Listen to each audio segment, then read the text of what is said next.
O'rta asrning buyuk qomusiy olimi 973-yil 4-sentyabrda Xorazmning qadimgi poytaxti Kot shahrida tug'ildi. U ayrim manbalarda Kot shahrining tashqarisida tug'ilgan.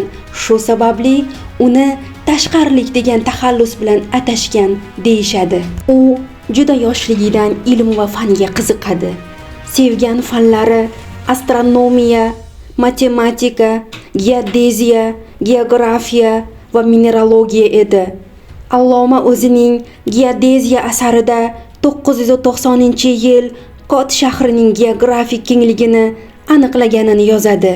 Uning arifmetika va algebrasidagi katta yutug'i shundan iboratki, unda irratsional sonlar arifmetika va algebraning teng huquqli predmeti bo'lib qolgan.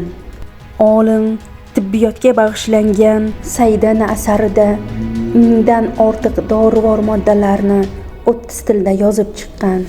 U o'zining aniq va puxta astronomik kuzatishlariga asoslanib, osmon ekvatoriga quyosh ekliptikasi og'ishining kattaligi va ekliptika og'ishi uzunligining asriy o'zgarishlarini belgilashda, quyosh apogeyasi uzoqligini aniqlashda, qadimiy va o'ziga zamondosh bo'lgan astronomlarga qaraganda ancha aniq natijalarga erishgan.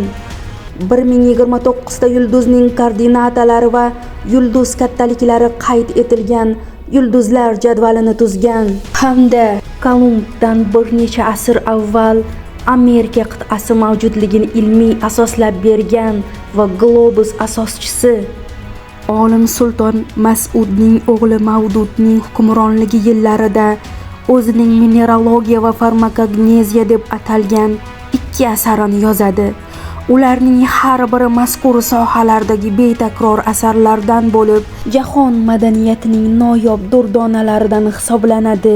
Yana bir qancha astrolabiya konstruksiyalarining diametri 7,5 metr bo'lgan va o'sha zamonda eng yirik hisoblangan devoriy kvadratni yasagan. Solishtirma og'irligini aniqlash uchun ham maxsus asbob ixtiro qilgan.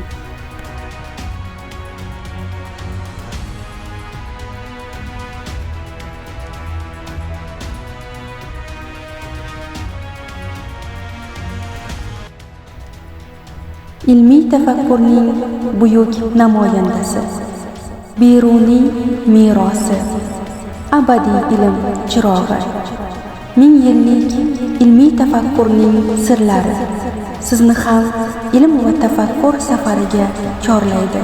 Bu kitobni siz ham o'qib, kashfiyotlarga yo'l oching.